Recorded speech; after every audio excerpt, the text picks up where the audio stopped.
Why, hello there, beautiful people. Welcome back to Crayniaq Gaming. We are back with my NFL Week 1 recap video. Now, I was going to do a recap on Monday, but I just got really tired, and I didn't really feel like making any videos yesterday, so that's why it took so long to come out, so I apologize. I'll probably do it the Tuesday after Monday Night Football, so like the day after Monday Night Football going forward. But make sure you guys hit that like button, hit the sub button if you're new as well. Also, click on the notification bell to join the notification gang. And now let's get it rolling. We're going to start off with the Rams-Panthers game. I already did a review of Packers-Bears. You can check that out in the top right corner right about now. And it'll also be in the description as well. I also already covered the Titans-Browns game in its own separate video, so make sure you guys check that out. It'll be popping up right about now, and it's in the description as well. But now, Rams and Panthers is the first game we're going to talk about. And the Rams, for the most part, had control of this game. The Panthers did try to stage a little bit of a comeback, but it fell short. Final was 30-27. And I was pretty impressed with the Panthers for the most part. Cam Newton didn't have an awful game despite throwing a pick, but he also didn't have that good of a game. But Christian McCaffrey did a great job of being the weapon that the Panthers wanted to use him as. He had over 200 yards of total offense and 2 touchdowns on the ground, so he looked pretty good. Doesn't really seem like Cam Newton has that many good receivers on the roster, even bringing in Chris Hogan. He only got 1 target, no catches in the game. DJ Moore had 7 catches, 76 yards, that is. So he looks like he did pretty well. Greg Olsen had 4 catches, 36 yards, but the Panthers still got to work on that passing game. They can't completely rely on Christian McCaffrey. Well, they can't solely rely on Christian McCaffrey, that is. They can definitely rely on him to be the top weapon in the offense, but just him being the only receiver on the team just ain't going to cut it. Now, the Rams on the other side, their run game looked really good. Todd Gurley averaged about 6.9 yards per carry, 97 yards on 14 carries. Malcolm Brown ate up a lot of the short yardage carries. He ended up having 53 yards and 2 touchdowns on 11 carries. Didn't really look like Jared Goff earned the money that he got on that extension a few weeks ago quite yet. Only 186 yards, that is, a touchdown and a pick in this game. 23 for 39, and the Rams have some pretty good weapons. They got Cooper Kupp back, 7 catches, 46 yards in his first game back from his injury last year. But we'll have to see what happens moving forward. I still don't think the Rams are going to be as good as they were last year, and I think the Panthers would be a lot better than they were last year, but time will tell. Now we're going to talk about Chiefs versus Jaguars. Of course, the big story in this one was Nick Foles getting injured in this game. Injured his shoulder. He got placed on IR, but the Jaguars say that he should be coming back at some point in the season, maybe mid-season. And his backup, Gardner Minshew, looked really good. 22 for 25, 275 yards, 2 touchdowns. Did throw a pick, but otherwise, he looked pretty solid. But now they're going to have to rely on Leonard Fournette a lot more than they've had to before because, Minshew, he looked good for this game, but now people got film on him. Now, defenses will get hip to his mannerisms. And I don't know if the Jaguars are going to be able to rely on him to win football games in this one, but we'll have to see what happens as far as that goes. Patrick Mahomes did get a minor injury as well. It's the Madden curse, ladies and gentlemen, I'm telling you. But he looked great regardless. 378 yards and 3 touchdowns through the air. If that injury doesn't nag him the rest of the season, then I think Mahomes will have another really good season this year. And on the ground, Shady McCoy actually looked pretty decent, actually. 10 carries, 81 yards. Damian Williams, of course, had the touchdown. And Sammy Watkins absolutely dominated this Jaguars secondary. 9 catches, 198 yards, and 3 touchdowns. And they're going to need a lot more of that out of him now because Tyreek Hill is going to miss some time with a shoulder and a sternum injury that he suffered in this game. But Watkins looks really good. Travis Kelce looked pretty good. We'll have to see what other receivers they can get going. Can they get Mecole Hardman going? He didn't have any touches in this game, only got 1 target. So we'll have to see what happens with that. Now, Mahomes is questionable as of right now for the game next week against the Raiders. But I think they'll be fine if Matt Moore has to play, honestly. Matt Moore is a very dependable backup. He only threw one pass in the game. Didn't really need to do much else because Mahomes came back in. But I don't know. I think the Chiefs. I'm not saying that Matt Moore is Patrick Mahomes at all, but I don't think the Chiefs will have that much of a drop off if Moore has to play. They'll just have to change their offense a little bit, and he's not explosive like Mahomes is, but we'll have to see. Now, next game we're going to talk about is Ravens versus Dolphins, 59-10. Now, I thought the Ravens would win this game, but I thought the Dolphins would actually show a little bit more heart and actually, compete in this one, but nope, 59-10 was the score. Even RG3 threw a touchdown pass in this one, but let's talk about Lamar Jackson for a second. 17 for 20, 324 yards and 5 touchdowns through the air. Mark Ingram, 107 yards and 2 touchdowns on 14 carries as well. Hollywood Brown. Now, I got a lot of crap for getting mad about the Jeffrey Simmons pick last year when the Titans had Hollywood Brown right there for them. But now he's kind of proven me right in a way. 4 catches, 147 yards, and 2 touchdowns. Mark Andrews had 8 catches, 108 yards, and a touchdown. I mean, it was just an ugly game. I don't think the Dolphins are going to go winless, though. I think they'll find a way to win maybe one of those divisional games. But, looking at their schedule right now, there are a few games I can say maybe they'll steal. I mean, they do have a tough schedule, I'm not going to lie. I mean, they play the Patriots next week, then they play the Cowboys after that, and then the Chargers. So you got 4 tough games to start the season. That Redskins game, maybe they might win it. Maybe they could beat the Jets and the Bills, maybe to get 3 wins. I'm not completely convinced the Bengals are as good as they played last week. We'll talk more about that in just a moment. And the Giants, hell, that's a winnable game as well, honestly. So I hear about all these players on the Dolphins wanting to quit. Well, you guys knew it was going to be a bad season. And honestly, I don't blame Brian Flores for anything. I mean, you don't have the best team to work with, point blank period. So these type of games are going to happen. But I don't think they'll give up 59 points every single game. They are a very bad team, don't get me wrong. But I don't know. We're going to have to see what happens next week against the Patriots. But I don't think it's going to be any good for them at all. As far as Lamar Jackson goes, I mean, he looked good in this game, don't get me wrong. But come on now, the Dolphins, you know what you were getting into while playing the Dolphins. The Dolphins are just not going to be a good team, at all. I don't think this is a good measuring stick on whether or not Lamar Jackson will be the man. And even, that kind of contradicts what I was saying about Hollywood, because, I mean, even that, but it's just Hollywood is just so explosive, so it's he does have the potential to do this from week to week. Lamar has the potential to be this good week to week, but before I'm sold on either of them, we're going to have to see a lot more against better competition. And it's not going to come this week because they play Arizona. But, you get Kansas City. You're going to Arrowhead for week 3. We'll have to see what happens with that. And I think that will be more of a measuring stick on whether or not Lamar is really the guy in Baltimore. So now we go to Falcons versus Vikings, and Minnesota dominated this game. They were up 28-0 before the Falcons scored 2 garbage time touchdowns, and the Vikings win 28-12. And it's kind of funny because Kirk Cousins only threw 10 passes in this game, so it really seems like they're kind of taking him out of the equation, kind of just having him manage the game. Dalvin Cook had 21 carries, 111 yards, and 2 touchdowns for the Vikings. Now, don't get me wrong, the Falcons did turn the ball over 3 times, but at the same time, I mean, it's kind of telling that Cousins didn't get many opportunities to throw the football. But, I mean, they didn't really need to throw it too much anyways, so I guess you can't really crap on the Vikings for that, but still, 10 passes is a little crazy for somebody you're supposedly calling your franchise quarterback. On the flip side, Matt Ryan just had no time to throw the football at all. I mean, he was getting beat up in this game. He got sacked 4 times and hit 7 other times.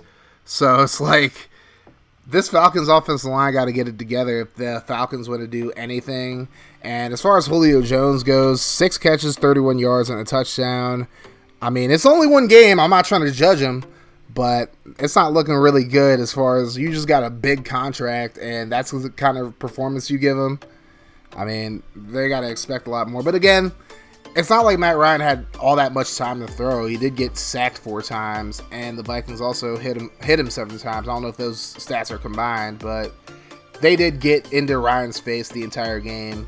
So it was more of just a really good defensive game for the Vikings. I think they could be a very dangerous team, and they'll definitely be in the hunt for the NFC North this year. Now we take a look at the Bills versus the Jets. The Jets blew a 16-point lead, and the Bills end up winning 17-16. And Josh Allen just didn't look very impressive in this game at all. 24 for 37, 254 yards, a touchdown, and 2 picks. This was like the only other game I was really watching as far as the 1 o'clocks go. Aside from the Titans-Browns game, obviously, because you already know I'm going to be there for that. But not even just Josh Allen. Sam Darnold didn't look very good either. 28 for 41, 175 yards, and a touchdown. But you do have to remember both of these defenses are really good. And Jameis and Crowder had 14 catches, 99 yards, so Darnold definitely feeding him. Le'Veon Bell, 17 carries, 60 yards in his Jets debut. Also had a receiving touchdown as well. Can't forget about that. But this game definitely looked like 2 teams that were fighting for second place, and that's absolutely what they're going to be doing.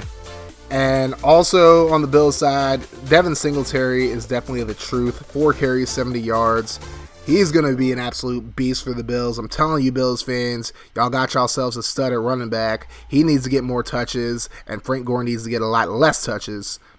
And now we got the Redskins versus the Eagles. The Redskins had a 17-0 lead at one point in this game. Philly comes back with a huge second half, wins 32-27. Both Wentz and Keenum looked really good in this game. Wentz 28 for 39, 313 yards and 3 touchdowns. Keenum 30 for 44, 380 yards and 3 touchdowns as well. Deshaun Jackson with 2 big plays for the Eagles. He had 8 catches, 154 yards and 2 touchdowns in this one. Alshon Jeffrey had a touchdown as well.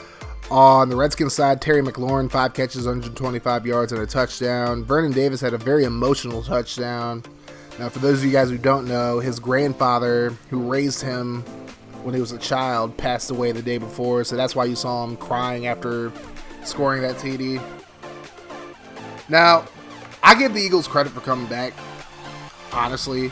And I do think the Eagles are a much better team than the Redskins, because I consider this a rebuilding season for the Redskins. But the Redskins lost this game because they were not able to run the football.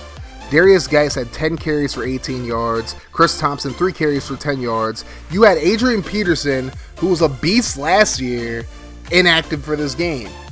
Like, why not at least have him be active just in case Geis just isn't what he wants you guys to be? You got to remember, Darius Geis tore his ACL last year, so he's still not all the way ready for like regular season play, in my opinion, and he should not have been the starter. AP should have been the starter, absolutely, or at least, if not the starter, he at least should have come off the bench or something like that. But instead, you haven't been active, and I'm just like, what is going on? I mean, they just kind of did it to themselves in this one, to be honest with you, because they were not able to run the football to sustain the lead. Like, honestly, that's the big part about, you know, winning games like this, like, you know, pulling off upsets. If you can't run the football, you're not going to be able to hold on to leads. I mean, I think statistics will just show you that. I don't have any statistics to show you, so I'm just kind of making a blanket statement there, to be honest with you. But, I mean, historically, if you look at, like, history, most of these blown leads that happen in games happen because you can't run the football or you stop running the football.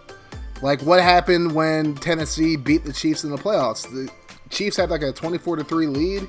Tennessee came back and won that game because Kansas City stopped running the football. So, and the Redskins in this case, it's not that they stopped, they just couldn't. So they had to throw 44 times, and you should never have to throw 44 times when you have a 17-point lead in the first half. Like, that's when you start running the football. Like, you do a bunch of short passes, but it's like, it just came apart for the Redskins, and this was like just a vintage Redskins performance to me, honestly. But big ups to the Eagles, though. They definitely looked good in that second half. Now, if they can play a whole game like that instead of just like a half on a week-to-week basis, they're going to be straight up. So now we go to the 4 o'clock games. We're going to cover the game that I actually watched first, and that was the Colts taking on the Chargers. The Colts' first game in the regular season post Andrew Luck. And you know what? they looked really good. Honestly, not good enough to win. Obviously, the Chargers scored a touchdown in OT to win 30-24, but they looked pretty good. Jacoby Brissett was kind of a game manager. He kind of just let Marlon Mack take over the game. Mack had 25 carries, 174 yards, and a touchdown. He is scary good. I think Marlon Mack is absolutely going to be a top 5 running back by the end of the year. I mean, this dude is an absolute baller. Straight up. T.Y. Hilton had 2 touchdown catches in this one. Brissett went 21 for 27, 190 yards and 2 touchdowns. So the Colts definitely look pretty good. And then, of course, Malik Hooker had a beautiful one-handed interception to stop the Chargers from putting the game away pretty much. Well, the touchdown there would have put the game out of reach. But instead, he gets a one-handed pick, and that was beautiful. I'm glad I got to see it live. Malik Hooker is going to be a freaking problem if he can stay healthy, straight up. He's going to be a problem for these offenses. Now, on the flip side, Phillip Rivers, 25 for 34, 333 yards, and 3 touchdowns. And, of course, the Malik Hooker pick, which was just, honestly, that all in all wasn't Rivers' fault at all. That was just a great play by Hooker, straight up. Austin Eckler getting the start, 12 carries, 58 yards, and a touchdown. A lot of people slept on Austin Eckler, but he was a beast last year. I had him on my fantasy team. He did numbers for me. That's how I know who he is. And he had the game-winning touchdown in this one as well. It's not looking good at all for Melvin Gordon's chances of staying with the Chargers at this point. Eckler had 3 touchdowns, by the way. So he was heavily involved in this offense. And I'm really liking what I see from him, what I've seen from him so far over the past 2 years. And hopefully he gets a chance to start now, and hopefully the Chargers do trade Gordon somewhere where Gordon will actually be utilized correctly. Now, the other game I was watching at 4 p.m., I kind of switched back and forth through these games. I was more invested in the Colts-Chargers because I wanted the Colts to lose. But anyways, the Seahawks barely edge out the Bengals, absolutely survived them. 21-20 was the final there. Andy Dalton looked really good in this game, ladies and gentlemen, straight up. 35 for 51, 418 yards and 2 touchdowns. He was slinging that thing. You know who else was looking really good? John Ross, the guy who pretty much did thing, and people were questioning whether or not he would ever contribute. 7 catches, 158 yards and 2 touchdowns. He was balling in this one, and it was a damn shame the Bengals lost this game. Now, I do love me some Russell Wilson, but damn, I really was rooting for the Bengals in this one, low-key. But speaking of Russell Wilson, 14 for 20, 196 yards and 2 touchdowns. He was kind of in game manager mode for the most part. He did throw those 2 touchdowns, but really, for the most part, was kind of just sitting back and letting the Seahawks defense do their thing, although that secondary got smoked. And the Bengals still have no running game right now. Mixon got hurt at some point, so Giovanni Bernard had to come in. But overall, I think the Bengals will shock some teams this year, honestly. I think they looked really good, and I don't think that it was just a flash in the pan, because it's not like the Seahawks are a bad team or anything. No, the Seahawks are a playoff fixture in the NFC, and I don't know if they'll make it this year, but they looked a little flat in my opinion. We'll have to see if that continues, but I don't know about them Seahawks, but those Bengals, we might have to see about them. We'll see. And next game we're going to talk about is Lions versus Cardinals. This game went to overtime and actually ended in a 27-27 tie. And the Cardinals looked straight up flat in the first half. They really didn't come alive until the fourth quarter. Then Kyler Murray, who was having a really bad game, he was like 9 for 24 at one point, just goes off, just starts feeding Larry Fitzgerald. Larry Fitzgerald, I swear that man just doesn't age. 8 catches, 113 yards, and a touchdown. He looked really good, made a lot of vintage Larry Fitzgerald plays in this one. But overall, neither of these teams are going to be playoff teams in my opinion. Although the Lions might shock some people. I mean, that offense looked pretty good. TJ Hawkinson in his rookie debut, 6 catches, 131 yards, and a touchdown. Octagonal Gaming, who's a big Lions fan, kind of made a joke that he's surpassed Delaney Walker. I told him, slow your roll, kiddo. But Hawk can definitely be a top tight end in this league the way he looked in this one. Stafford, 27 for 45, 385 yards and 3 touchdowns. And the run game, just kind of quiet. Kerryon Johnson, 49 yards and 16 carries. CJ Anderson, 35 yards, 11 carries.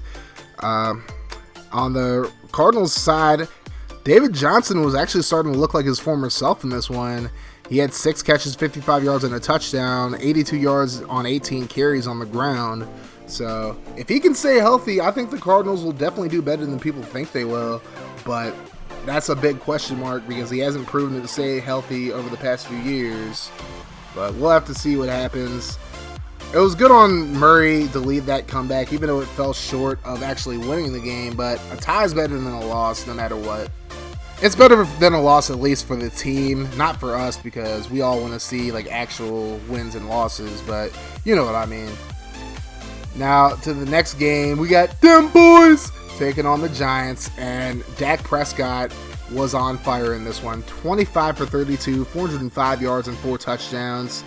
Zeke, 53 yards on the ground and a touchdown on 13 carries. And just overall, Dak Prescott is in his bag to secure the bag. He is trying to get that big paycheck that he knows Jerry Jones could give him if he has a good season this year. And he's started off with a bang so far. Absolutely killing this Giants team. If I didn't say the score before, it was 35-17 Cowboys. Saquon Barkley, he did Saquon Barkley things, but that's about it for the Giants offense. They stagnated a lot in this game. Eli had a fumble loss. Daniel Jones actually had a fumble loss as well in this game. But he tried to slide, and I guess the ball just popped out. But yeah, Daniel Jones did get into the game in garbage time. He looked okay. We'll have to see what happens with him. But damn, this Cowboys team is going to look real scary moving forward. And now the last 4 o'clock game, the game nobody really cares that much about. I'm going to keep it short with this one. The Buccaneers lose to the 49ers, 31-17. Jameis Winston got to go at this point, man. 3 interceptions in this game, 20 for 36, 194 yards, and 1 touchdown. He also fumbled the ball twice. I mean, the Buccaneers don't have the best offensive line in the world, but still, Winston just isn't very good. He has so many weapons offensively. He's got Mike Evans, you got O.J. Howard, you got Cameron Brate, you have Chris Godwin. These guys are all really good weapons, and Winston just cannot seem to utilize them correctly. Ronald Jones looked pretty good in this game, so that's a positive for the Buccaneers, but this Buccaneers team is going to be bottom 5 as far as record goes. As for the Niners, I really wasn't impressed with them at all for the most part. George Kittle, 8 catches, 54 yards. Didn't help my fantasy team very much at all. Jimmy G looked really underwhelming as well. He himself threw a pick in this game, threw a pick 6 as a matter of fact, and went 18 for 27, 166 yards. I don't know. I just don't really care about this game too much to talk about it. So we'll move to the Sunday night game, and the Patriots just absolutely trounced the Pittsburgh Steelers 33-3. And honestly, the Steelers only turned the ball over once. It was a Big Ben interception thrown.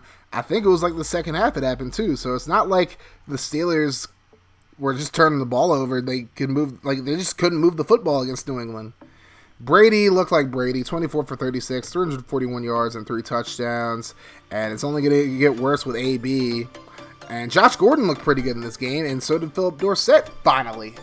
I mean, they kind of had to play better because now, with Chris Hogan gone, like somebody got to step up, and Gronk gone as well. But yeah, the Patriots just look meaner than ever, and it's only going to get worse with AB now. Although, with this whole situation going on right now, I'm not so sure that AB will even be playing for the Patriots. But we'll have to see what happens with that. We don't know all the facts, and we shouldn't assume anything. That's all I'll say about that. Now, as far as the Steelers go, I think this is really going to be a flash in the pan. I don't think this is going to be indicative of how they play the rest of the season, to be completely honest with you. Well, I mean, they have to play better, obviously. Like, they have to play a lot better than they did if they want to contend in the AFC North, especially with the Browns possibly turning it around, with the Bengals looking as good as they do, and the Ravens looking as good as they do. I mean, they got to step it up immediately. So now we'll talk about the 2 Monday night games. And honestly, usually the opening Monday night games aren't very good for the most part, but this game was really good. Texans versus Saints. You had Deshaun Watson throw a touchdown pass with under a minute to go. And, everybody was asking in FG's Discord at least, oh, did he leave too much time on the clock for Breeze? And he absolutely did, because Breeze led the Saints down the field all the way down to about the 42-yard line, no, 41 that is. and set up a Will Lutz field goal. Let's hit it from 58, and the Saints ended up winning 30-28. Now, the Saints started off pretty slowly in this game, but they turned it around pretty quickly in the second half as they outscored the Texans 27-14 in the second half after being down 14-3.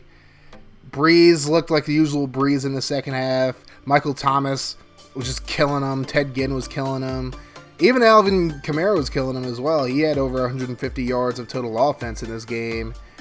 Now, on the flip side, Houston's run game with Carlos Hyde actually looked pretty good, as did Duke Johnson. But this offensive line just could not protect Deshaun Watson. I mean, they look really good run blocking, but maybe the Saints' run defense isn't very good. But Deshaun Watson, 20 for 30, 268 yards, 3 touchdowns and a pick. He was also sacked 6 times and hit 11 times in total.